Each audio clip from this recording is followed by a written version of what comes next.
Hi everyone, my name is Brittany May, and my major is Paralegal Studies. Today I want to speak with you about what anxiety is, how anxiety affects you, and how you can manage your anxiety. Anxiety is the most common mental health disorder in the U.S.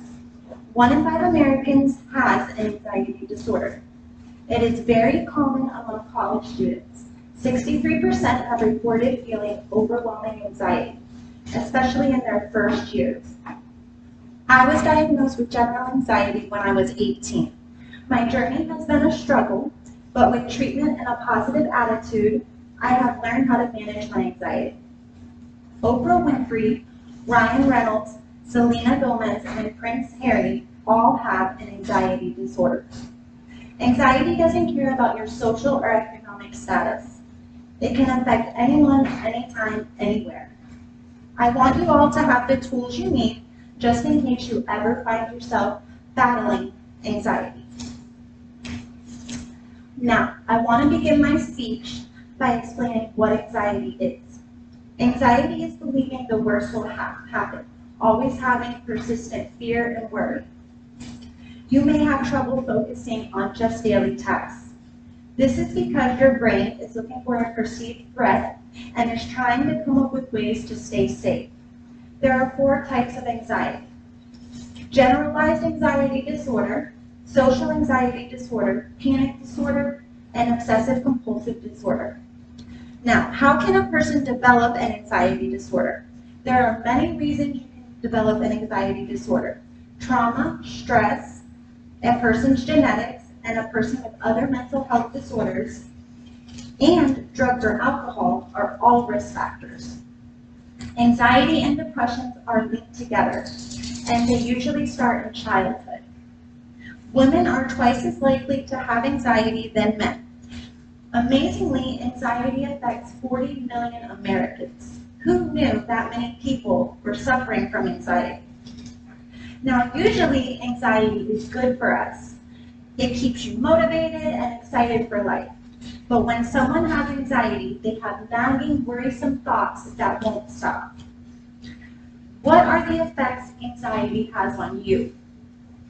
College frequently causes overwhelming anxiety because it's new and different from any life experience before it. If anxiety is untreated, it can lead to the development of social phobias, such as the fear of driving a car or even staying home alone. Individuals will start to avoid social gatherings. A person may even have suicidal thoughts or commit suicide.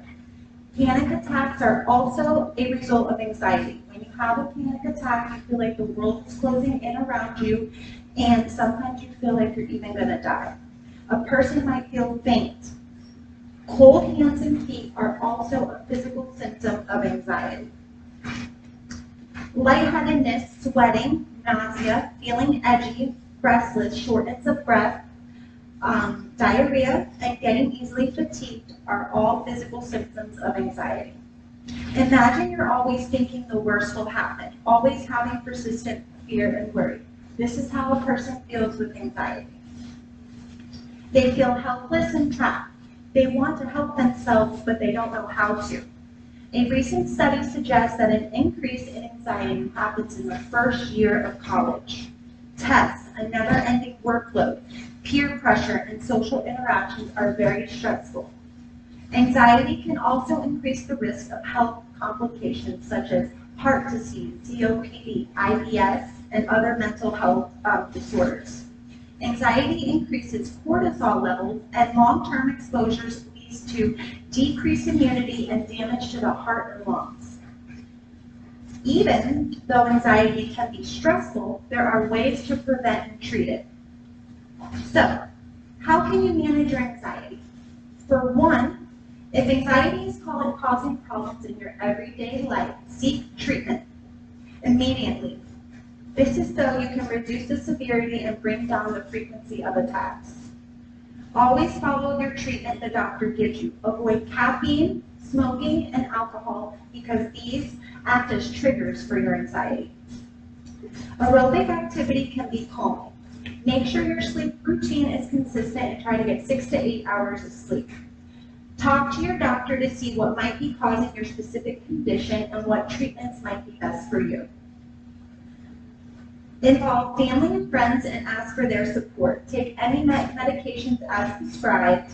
Identify your triggers. Learn what situations give you stress or increases your anxiety. You can also keep a journal. Writing your feelings and thoughts can help you identify what's causing you stress and what seems to help you. Daily affirmations can help you stay positive and boost your confidence.